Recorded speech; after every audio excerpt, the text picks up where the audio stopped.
Welcome back. अभी जो हमने थोड़ी देर पहले सीखा समझा थोड़ा बहुत स्टॉक मार्केट के बारे में, उसमें तुम्हारा कोई डाउट है? कुछ पूछना चाहती हो? हम्म, नहीं सर, अभी तक तो नहीं। जो भी हम लोग डिस्कस कर रहे हैं ना, इसकी रिकॉर्डिंग को भी तुम एक बार फिर से देखना, तुम्हें कुछ लगेगा ना तो तुम पूछना। हाँ मजा आ रहा हाँ। है स्टॉक के बारे में जान के? हाँ सर, मजा तो आ रहा है। ठीक। तो स्टॉक मार्केट में बेसिकली दो टाइप के इंडेक्स हैं। एक एनएस एनएस अच्छा, दो टाइप के एक्सचेंजेस के बारे में मैंने लिखने लगा। तो दो टाइप के इंडेक्स की बात हाँ, की हमने अभी, निफ्टी और सेंसेक्स। सेंसेक्स। तो निफ्टी कितनी कंपनीज का है? टॉप 50। निफ्टी में टॉप 50 कंपनीज आती हैं अकॉर्डिंग टू मार्केट वैल्यूएशन। सबसे बड़ी सबसे महंगी कंपनीज जो है 50 कंपनीज इंडिया की, वो निफ्टी में होती है, और सेंसेक्स में 30 कंपनीज। ठीक है। ये मोस्टली सेम ही होती है, ये 30 उसकी 50 के अंदर ही आ जाएंगे। ये डिफरेंट डिफरेंट कंपनीज नहीं होती। ये मैं बोल रहा हूँ सबसे महंगी कंपनी। सबसे महंगी। सबसे महंगी क्यों हुई वो कंपनी?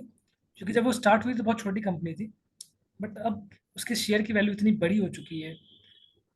तो आज उस कंपनी की वैल्यू, अगर वो पूरी कंपनी को कोई खरीदना चाहता है तो उसको बहुत पैसे देने पड़ेंगे, तो वो सबसे महंगी कंपनी है इंडिया की। टॉप 50। इसके लिए एक वर्ड यूज करते हैं हम लोग, मार्केट कैप। Market capitalisation.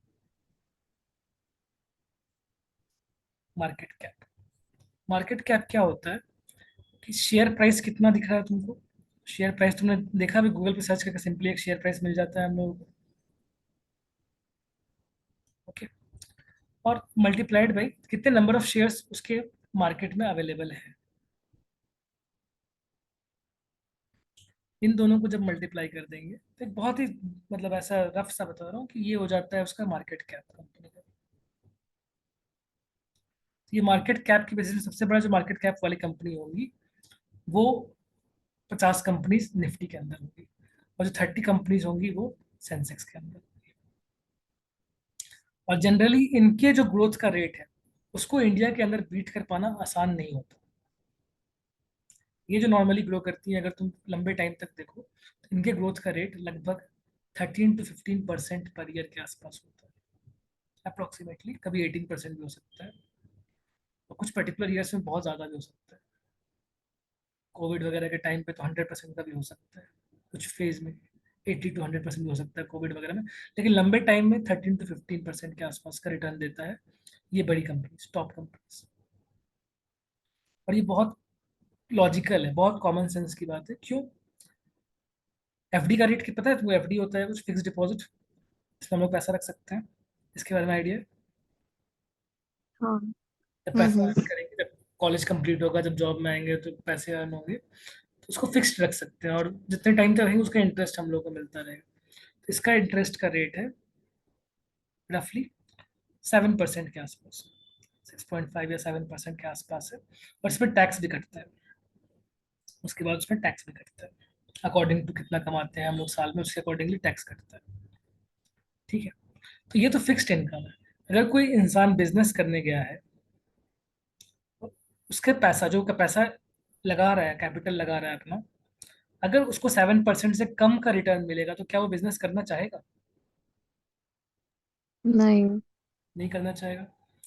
अब जिस आदमी के पास लाख करोड़ से भी ज्यादा की पैसा है अवेलेबल, 1 लाख करोड़ से भी ज्यादा का पैसा उसके पास है पड़ा हुआ, उसने लोगों से ले लिया पैसा। ये जो निफ्टी के टॉप कंपनीज है, इनका मैंने तुम्हें क्या बताया किस रेंज में होता है, बड़ी बड़ी कंपनियों का 20 लाख करोड़, 5 लाख करोड़, 15 लाख करोड़, इस टाइप के रेंज में होता है उनका मार्केट कैप। मतलब उन लोगों ने इतनी इतने पैसे मार्केट से उठा लिए, लोगों से ले लिए इतने पैसे बिजनेस करने के लिए। अगर उनको लगता है कि साल के बिजनेस में उनका रिटर्न 7% से भी कम रिटर्न होने वाला है, तो क्या वो इस पैसे को बिजनेस में लगाएंगे? नहीं। उससे तो आसान काम है, एफडी में रख लो। इस पूरे पैसे को हाँ। एफडी में रख लो। साल के एंडिंग में इंटरेस्ट आएगा, कुछ पोर्शन दे देंगे शेयर होल्डर्स को। क्योंकि हमारे तो बहुत छोटे छोटे शेयर, हमने तो बहुत कम कम शेयर खरीदे हैं। उन कंपनीज के पास इस 20 लाख करोड़ का 75%, 80% होल्डिंग होती है जो मालिक होते हैं इसके। 20 लाख करोड़ का 75%, उनका शेयर का प्राइस जब गिरता है तो उनकी वैल्यू बहुत कम हो जाती है। अचानक ही वो, उनका पोजीशन वर्ल्ड में गिरने लगता है। फर्स्ट रैंक से हो सकता है कि वो 50th रैंक में पहुंच जाए, 100th रैंक में पहुंच जाए, रिचेस्ट पर्सन में, जब उनका शेयर का प्राइस गिरता है। तो वो अपने क्यों रिस्क में डालेंगे? तो जनरली जो बड़ी कंपनीज हैं उनकी मोनोपोली होती है, लोग ट्रस्ट करते हैं उनके ऊपर, बहुत बड़ी पुरानी कंपनीज है ये, तो लोग इन पे ट्रस्ट करते हैं, इनकी चीज़ों को लोग तुरंत खरीद लेते हैं, इनके प्रोडक्ट्स को। ठीक है। और जनरली इनकी क्वालिटी भी अच्छी रहेगी, बिकॉज इनके पास पैसे हैं लोगों को एम्प्लॉय करने के लिए, अच्छे से अच्छे लोगों को रखने के लिए, एडवर्टीजमेंट करने के लिए। तो जनरली ये बहुत स्ट्रॉन्ग कंपनीज है, इनका एक अच्छा ग्रोथ रहता है मोस्टली। बात समझ में आया? तो एक इन्वेस्ट करने का बहुत अच्छा तरीका हो सकता है कि अगर सिर्फ इंडेक्स को खरीदा जाए, ना कि इंडिविजुअल हम्म इंडेक्स को खरीदते जाए। इसमें रिस्क ऑलमोस्ट जीरो है, almost zero risk long term में। क्यों? क्योंकि अगर एक अच्छी कंपनी तुमने पहचान ली, मान लो रिलायंस बहुत ही अच्छा कंपनी है, टाटा बहुत अच्छा कंपनी है, टाटा के बहुत सारे शेयर्स काफी अच्छा करते हैं, टाटा का टाटा स्टील है, टाटा मोटर्स है, बहुत सारे कंपनीज है टाटा के अंदर, टाटा पावर है। अब बात यह है कि कंपनी बहुत हद तक डिपेंड करती है अपनी ओनर के ऊपर, मैनेजमेंट के ऊपर, कि कौन से मालिक हैं उसके, वो कितना अच्छे से रेगुलरली काम कर रहे हैं। तुम्हारी ही एक बिजनेस रहेगी, वो बहुत हद तक डिपेंड करेगा तुम्हारे ऊपर। अगर तुमने इंटरेस्ट लेना छोड़ दिया बिजनेस में, तो फिर क्या होगा उस कंपनी का? क्या उसके एम्प्लॉय उसको टॉप पे लेके जाएंगे? नहीं नहीं। नहीं, स्लोली स्लोली वो लोग एंजॉय करने लगेंगे, सैलरी मिल रही है, मजे कर रहे हैं, कंपनी डूब जाएगा। कंपनी compete नहीं कर पाएगा हम्म बाकी कंपनीज के साथ। तो मान लो कोई एबीसी कंपनी कोई है, वो अपने ओनर पे पूरा डिपेंड कर रहा है, और उसकी ओनर की बाई चांस एक्सीडेंटल डेथ हो गई, ओनर की डेथ हो जाए, एक्सीडेंट हो जाए, या जो पुरानी कंपनी है, 50-60 साल पुरानी कंपनी है, उसका ओनर भी तो बूढ़ा हो गया होगा, उसने संन्यास ले लिया, मान लो उसके बच्चों ने संभालना स्टार्ट कर दिया, ऐसा हो सकता है कंपनी बहुत अच्छी कंपनी है वो फॉल हो जाए। अकेली कंपनी अगर अच्छी कंपनी में लेंगे तो भी रिस्क होता है फ्यूचर में, लेकिन निफ्टी सेंसेक्स में रिस्क नहीं होता। क्यों नहीं होता? क्योंकि अगर 50 कंपनीज में से कोई कंपनी बहुत खराब परफॉर्म कर रही है, तो क्या होगा? अपने आप वो कंपनी इस लिस्ट से आउट हो जाएगी, और एक न्यू कंपनी जो अच्छा परफॉर्म कर रही है, जो ग्रो कर रही है, और जो अब इंडिया के टॉप 50 कंपनी में आ रही है, वो इस लिस्ट में अपने आप आ जाएगी। तो यू आर रिस्क फ्री, तुम रिस्क में नहीं। क्या ये बात समझ में आई? Yes sir. तो ये एक बहुत अच्छा तरीका हो सकता है इन्वेस्टमेंट का, और एक तरीके से समझने का कि मार्केट कब अच्छा परफॉर्म कर रहा है, कब खराब परफॉर्म कर रहा है। जब सेंसेक्स निफ्टी बढ़ रहा है तो मतलब ओवरऑल एक मार्केट में एक ग्रोथ हो रही है, जब ये गिर रहा है तो किसी कारण से फॉल हो रही है। तुमको फॉल समझना चाहिए कि रीजन क्या है फॉल होने का, कि रशिया यूक्रेन वॉर हो रहा है, या कोविड फैल गया है, वर्ल्ड डर डर रहा है बिजनेस करने से, लॉकडाउन हो चुका है, बिजनेस इफेक्ट हो रहा है, कोई बैंक गिर रहे हैं, बैंक क्यों गिर रहा है? क्योंकि किसी ने फ्रॉड करके कोई पैसे लेके भाग गया बैंक का। बहुत सारे रीजन हो सकते हैं, सुनामी आ गया, टेररिस्ट अटैक हो गया, इंडिया ने किसी के ऊपर अटैक किया, लोग डर रहे हैं कि वॉर हो जाएगा, किसी बड़े मिनिस्टर ने ऐसा स्टेटमेंट दे दिया, कुछ भी हो सकता है रीजन फॉल। हम्म। तो वर्ल्ड में बहुत सारी चीजें होती रहती है, उसमें राइज फॉल होता रहता है। तो कुछ लोग इसका फायदा लेते हैं, कंपनीज के शेयर को खरीद लिया, बहुत साल तक कंपनी का एक ओनरशिप रखा अपने पास, कंपनी ग्रो कर गई, उसको बेचा, उसने कंपनी की जर्नी के में साथ रहा, वो कंपनी के साथ। ऐसे लोगों को हम लोग बोलते हैं वैल्यू इन्वेस्टर्स। क्या बोलते हैं इनको हम लोग? Value investors. Value investors. अगर तुम वैल्यू इन्वेस्टर बनना चाहोगी, तुम शेयर ढूंढोगी अच्छी कंपनी, क्वालिटी वाली कंपनी, और उसको लेकर के तुम उसके साथ रहोगी। कुछ भी हो, कंपनी का अच्छा टाइम आए, खराब टाइम आए, तुम उसको छोड़ के नहीं हटोगे। तुम्हें भरोसा है कि वो कंपनी के मैनेजमेंट अच्छी है, वो अच्छा परफॉर्म करेगी, और वो तुमको 100 टाइम्स, 1000 टाइम्स, कितना भी रिटर्न दे के जा सकती है, हमने देखा ये चीज़। ठीक है। तो इनको कहते हैं वैल्यू इन्वेस्टर्स, जो बहुत टाइम तक कंपनी के साथ रुकते हैं, लॉन्ग टर्म इन्वेस्टमेंट कहते हैं उसको। कुछ लोग क्या कहते हैं, वो लोग सुबह से शाम तक शेयर के प्राइस को देखते रहते हैं, सुबह से शाम तक शेयर का प्राइस ऊपर नीचे होता रहता है। और वो बस ये करते हैं कि एक बॉटम पकड़ने का ट्राई करते हैं और एक टॉप पकड़ने का ट्राई करते हैं कि बॉटम में खरीदा, टॉप में बेच दिया और दिन में कुछ पैसा कमा लिया। एक्चुअल में क्या होता है स्टॉक के साथ, कि जब स्टॉक एक पॉइंट से दूसरे पॉइंट तक जाता है, मान लो 5 रुपीज़ का शेयर था और हमने देखा कि 5000 रुपीज़ का बन गया, जिसने एक बार खरीदा एक बार बेचा, अगर उसने 100 शेयर्स खरीदे तो उसको सिर्फ 500 रुपीज़ लगाना पड़ा। उसके 500 रुपीज़ कितने बन गए लास्ट में एग्जिट होने के टाइम? 100 शेयर्स थे तो 5000, 50,000। नहीं, 100 शेयर्स है। 5 रुपीज़ के प्राइस का 100 शेयर्स बाई किया उसने और ओ, सेल किया तो 500, 500। 5000 रुपीज़। 100 शेयर्स है, 5000 का प्राइस लास्ट में बन गया तो उसको सेल करने के टाइम कितना अमाउंट हो गया? प्राइस अब 5000 चल रहा है मार्केट में, तो इट बिकम्स 5 लाख रुपीज। आई बात समझ? स्टार्टिंग में हम्म। 5 रुपीज का शेयर लिया, 20 ईयर्स के बाद, 30 ईयर्स के बाद, 25 ईयर्स के बाद, तब भी उसको ये प्राइस मिला, तो उसने 1000 टाइम होने के बाद बेच दिया। प्रैक्टिकली ऐसे प्राइसेस 30-35 ईयर्स के टाइम पे मिलता है, बहुत जल्दी नहीं मिलता। 1000 टाइम हो जाना इतना आसान काम भी नहीं है। ठीक, 30-35 ईयर्स के बाद मान लो 1000 टाइम्स हो गया, 500 रुपये का शेयर 5 लाख का उसने बेच दिया। क्लियर? बट ये प्राइस एक साइड का नहीं होता। ये 5 रुपए से शेयर थोड़ा सा कभी हो सकता है कि सुबह में खुला 5 रुपीज का, कभी 5 रुपीज 10 पैसे का हो गया, कभी 4 रुपीज 80 पैसे का हो गया, ये ऊपर नीचे होता रहेगा, होता रहेगा। कभी बहुत ज्यादा भी फॉल हो जाएगा, फिर कभी वहां पे रुकने चलने लगा, फिर कभी ऊपर चला गया, कभी ऊपर थोड़ा बहुत चलने लगा, फिर नीचे आ गया, फिर यहाँ पे चलने लगा, ऐसे बहुत कुछ चलता रहेगा ग्राफ इसका। बात समझ में आया? कई हम्म। इसके यस। डाउन्स का फायदा उठाते हैं, उनको हम लोग कहते हैं कि दे आर ट्रेडिंग। वो ट्रेडर्स, वो खरीद रहे हैं बेच रहे हैं, खरीद रहे हैं बेच रहे हैं, बार बार जल्दी जल्दी खरीद रहे हैं बेच रहे हैं। वो शॉर्ट टर्म मूवमेंट को पकड़ना चाहते हैं। तो ये भी एक पॉसिबल तरीका हो सकता है शेयर से पैसा कमाने का। और ये फुल टाइम काम भी होता है लोगों का, लोग फुल टाइम इस काम को करते हैं। ठीक है, फुल टाइम इन्वेस्टर्स भी होते हैं, full time long term investors भी हो सकते हैं, full time short term traders भी हो सकते हैं। और अगर कोई कुछ और काम कर रहा है तो पार्ट टाइम भी इन चीज़ों को कर सकता है। जैसे जब तुम्हारा बीटेक कंप्लीट होगा, तुम जॉब में आओगे, तो तुम इसको पार्ट टाइम भी कर सकती हो इन चीज़ों को। अगर तुम्हें इंटरेस्ट ज़्यादा आने लगा, तुम्हारे पास कैपिटल बड़ा हो गया, तो तुम फुल टाइम पे भी इसको परस्यू कर सकते हो। हम्म। यस। बताओ और कोई डाउट्स तुम्हारे मन में कुछ क्वेश्चन आ रहा हो तो? नहीं सर, तो वैल्यू इन्वेस्टर्स वो लोग सिर्फ इन्वेस्ट करेंगे और ट्रेडर्स बाय और सेल करते हैं, करते रहेंगे वो मतलब हाईएस्ट बहुत। पॉइंट, लोएस्ट वो पॉइंट। बहुत बार एंट्री एग्जिट ट्राई करते रहेंगे। बट वो लक का गेम, किसी को पता थोड़ी है ना हाईएस्ट पॉइंट लोएस्ट पॉइंट, जिस प्राइस पे तुम खरीद रही हो जिस टाइम पर, दिन के एंडिंग में क्या होगा किसको पता है? कि उसके ऊपर जाएगा या उसके नीचे जाएगा, दोनों की प्रोबेबिलिटी रहेगी। ठीक है। हमारे एक सर हैं हम्म। जिनसे तुम भी हम्म। पढ़ी हो, मैं भी पढ़ा हूँ उनसे। ठीक है। वो उन्होंने स्टार्ट किया था, हाँ, उमेश सर।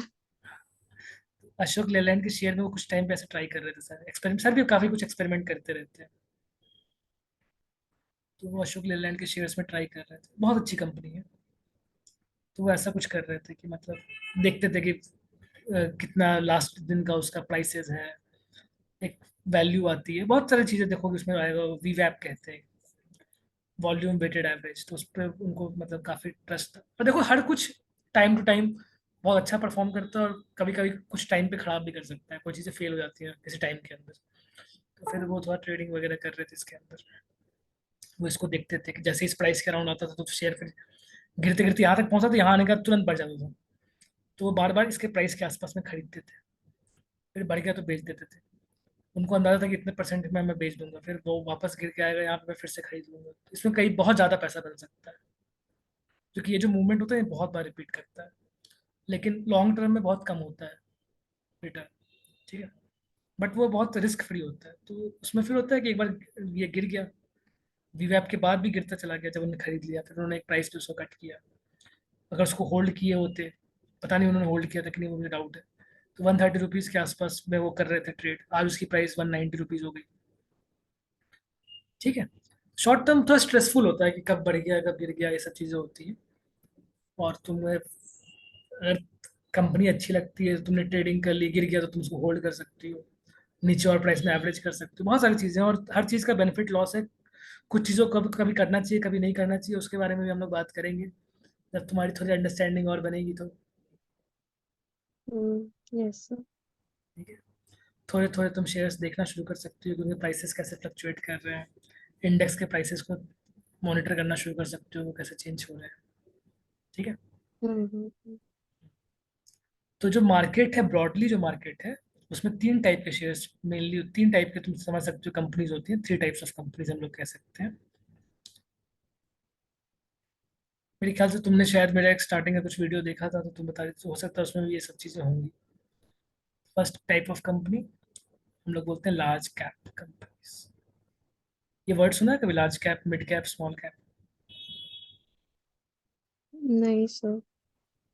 तो ये मार्केट कैप जो बोले ना, मार्केट कैपिटलाइजेशन, उसके हिसाब से कंपनी तीन टाइप हो सकती है। बहुत बड़ी company large cap, medium size की कंपनी मिड कैप, और छोटी कंपनी स्मॉल कैप, जिनकी मार्केट की वैल्यू सेवरल लाख करोड़ के आसपास है, लैक्स ऑफ करोड़, वो लार्ज कैप है। जिनकी 1000 करोड़ के रेंज में है, 5000 8000 करोड़, इस रेंज में जिनकी है, वो मोस्टली मिड कैप होंगे, 5000 करोड़ प्लस,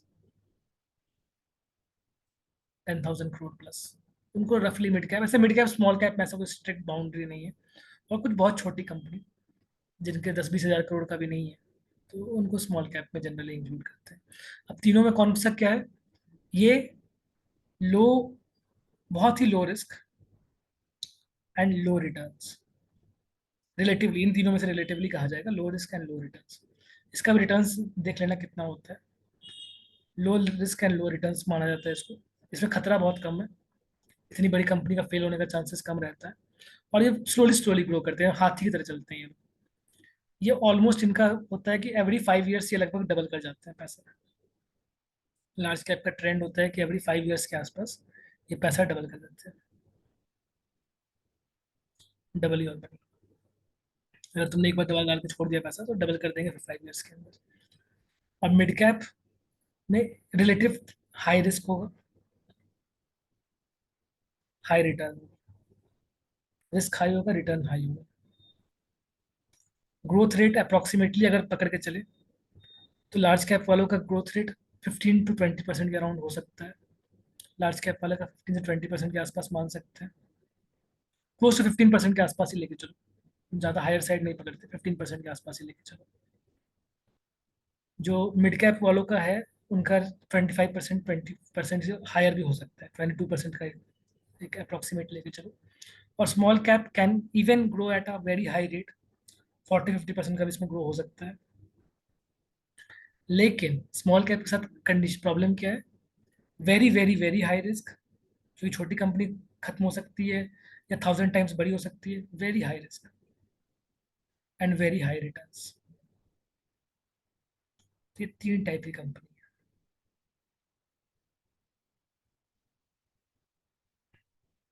तो you have to decide properly कि तुम कितना रिस्क लेना चाहती हो, कितना रिटर्न तुमको चाहिए, किस तरीके से तुम बैलेंस कर सकती हो कि तुम थोड़े से लार्ज कैप खरीद लो, बहुत सारे लार्ज कैप खरीदो, थोड़ा सा स्मॉल कैप खरीद लो, वो अपने रिस्क के अकॉर्डिंग डिसाइड करना होता है। हम्म। ओके।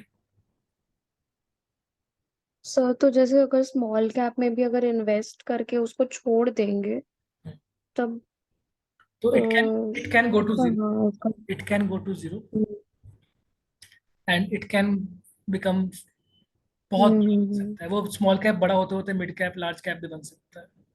जिस कंपनी की वैल्यू आज 500, सर और ब्लू चिप कंपनीज क्या होता है? लार्ज कैप वाली, जो लार्ज कैप जो बड़ी कंपनीज है ना, उन्हीं को ब्लू चिप कंपनीज कहा जाता है।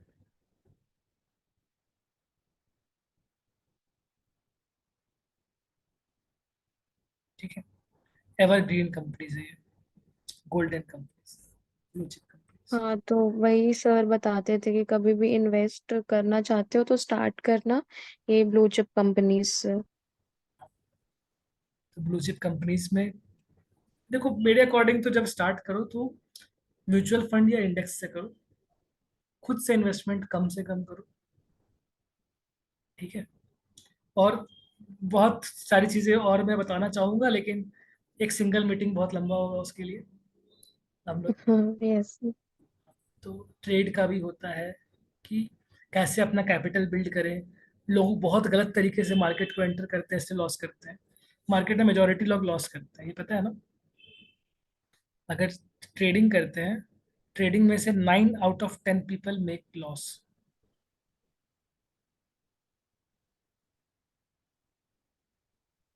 ये गवर्नमेंट आजकल हर जगह, जैसे होता है ना, cigarette smoking is injurious to health, ऐसा आजकल हर जगह ये आता है डिस्क्लेमर। गवर्नमेंट ने इसको हम्म। मैंडेटरी कर दिया है बताना। ठीक है। और तुमने मैक्सिमम लोगों को देखा होगा जो लोग ट्रेडर बने हैं, जितने लोग ट्रेडर बने हैं उसमें से बहुत कम ही लोग होंगे जो आफ्टर 25-30 ईयर्स एक घर एक गाड़ी लेके जा रहे होंगे, और बच्चे अच्छे स्कूल कॉलेज में पढ़ रहे होंगे। मेजोरिटी लोग स्ट्रेस में बीमार हो चुके हैं, इनका डेथ हो चुका है, सुसाइड कर लिया है, घर बिक गए हैं, डिप्रेशन में चले गए हैं। ऐसे बहुत सारे केसेस हैं ट्रेडर्स में। हाँ। लेकिन सर्विस करने वाले छोटे छोटे से भी जॉब तुम देखोगे कि जो गांव के स्कूल में भी जो टीचर्स वगैरह हैं, प्राइमरी स्कूल टीचर्स वगैरह जो भी हैं, तो वो लोग भी एक रिटायरमेंट के टाइम पे एक अच्छा पैसा लेके जाते हैं। वो सब चीज़ें हैं। सबके पास घर गाड़ी उस टाइम तक हो जाता है, बच्चे अच्छे स्कूल कॉलेज में पढ़ रहे होते हैं, वो फीस पे कर पाते हैं। वो गलतियां करते हैं जो स्टॉक मार्केट में आते हैं ना, लोग बहुत ज़्यादा गलतियां करते हैं। अगर समझ के केयरफुली करेंगे तो पैसा कमाना मार्केट से इतना टफ नहीं है, आसान है। लेकिन गलतियां ना करो तो। मार्केट बहुत अच्छी जगह है रहने के लिए, वेल्थ क्रिएट करने के लिए, लेकिन गलतियां नहीं करो। जो डूबते हैं वो अपनी गलतियों से डूबते हैं, मार्केट के कारण नहीं डूबते।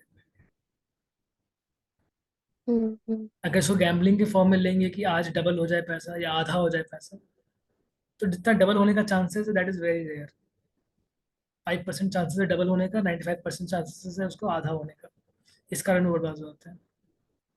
तुम्हें केयरफुली मार्केट को समझना होगा, सारी गलतियों को समझना होगा बिफोर एंटरिंग द मार्केट। छोटे छोटे स्टेप्स में मार्केट में तुमको एंटर करना होगा। अपना तुमको तरीका चूज करना पड़ेगा कि तुम किस तरीके से मार्केट में ग्रो करना चाहती हो। देर आर सेवरल वेज, सारे वेज को समझना पड़ेगा। उनमें से तुम क्या करना चाहती हो वो देखना पड़ेगा। Yes sir. अपनी पढ़ाई के साथ साथ, और एक डिस्ट्रैक्शन से बचना पड़ेगा, क्योंकि बहुत लोग हैं ना मार्केट में, बहुत डिस्ट्रैक्शन होता है कि लोग, तुमने जो अपना बता दिया कि मुझे यही करना है। मान लो कि मैं सिर्फ इंडेक्स इन्वेस्टिंग करता हूँ, मुझे सिर्फ इंडेक्स पे भरोसा है, इंडिविजुअल कंपनी में मुझे भरोसा नहीं होता और मुझे इतना नॉलेज नहीं है। तो मैं सिर्फ इंडेक्स इन्वेस्टमेंट करता हूँ, मैं सिर्फ इंडेक्स पे ही इन्वेस्ट करूंगा। तो अगर मैंने ये डिसाइड कर लिया तो फिर मुझे इधर उधर की बातें सुननी ही नहीं है कि न्यूज़ चैनल में बोल रहा है कि ये कंपनी बड़ी होने वाली है, ये कंपनी ये होने वाली है, वो होने वाली है। अगर मैं उसके पीछे भागूंगा तो मैं पागल हो जाऊंगा और उसमें हमेशा लॉस होगा। लॉस क्यों होगा? अगर मैं इधर उधर भागूंगा तो लॉस क्यों होगा? क्योंकि जितने भी मीडिया वाले हैं, यूट्यूब पे हैं, जो भी हैं, बेसिकली उन लोगों ने उसी कंपनी को बहुत कम प्राइस पे खरीदा है। बहुत बड़े इन्वेस्टर्स ने उसी कंपनी को बहुत कम प्राइस पे खरीदा है। अब वो कंपनी ग्रो कर चुकी है। जब कम प्राइस पे था तो किसी ने बताया नहीं था उस टाइम पे पब्लिक को। लेकिन अब जब उनको बेचना है उस कंपनी के शेयर्स को, जब बहुत बढ़ चुका है, तब वो नए नए न्यूज़ बताते हैं, खुद का शेयर बेच के निकल जाते हैं, और जिसने खरीद लिया महंगे रेट में वो फंस जाएगा। ओ, ऐसा भी होता है। यस। तो बेचने के निकलने के लिए कोई तो खरीदने वाला होना चाहिए ना। मैंने एक प्रॉपर्टी 1 लाख में खरीदा, वो प्रॉपर्टी बढ़ते बढ़ते बढ़ते बढ़ते 1 करोड़ की हो गई। मैंने उस टाइम तक नहीं बताया किसी को कि वो कम प्रॉपर्टी अच्छी है। लेकिन जब मुझे पता है कि अब वो प्रॉपर्टी की रेट नहीं बढ़ने वाली है, अब वहाँ पे कुछ खराब होने वाला है, तो मुझे बेच के निकलना है ना। बट 1 करोड़ का शेयर खरीदेगा कौन? उस प्रॉपर्टी को 1 करोड़ का खरीदेगा कौन? उसको उसके लिए ड्रीम बेचा जाएगा कि देखो ये इतना ग्रो हुआ है, आगे इसमें इतनी अच्छी अच्छी खबरें आने वाली हैं, ये मीडिया में आना स्टार्ट हो जाएगा, सोशल मीडिया में आना शुरू हो जाएगा। फिर जब लोग खरीदने आएंगे इसको, इसने बेचा, ये चला गया, और ये 1 करोड़ का गिर के 50 लाख का हो गया। जब 50 लाख का हो गया, इसको पता है कि हाँ चलो अब ठीक ठाक वैल्यू पे आ गया, तो ये फिर वापस खरीदने आ जाएगा इस प्राइस पे।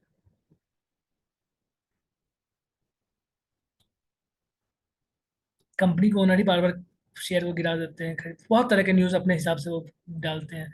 जब उन्हें खरीदना होता है तो खराब न्यूज़ चला देते हैं मार्केट में, कंपनी का तो ये हो रहा है वो हो रहा है, क्योंकि उनको वो शेयर वापस खरीदना है पब्लिक से।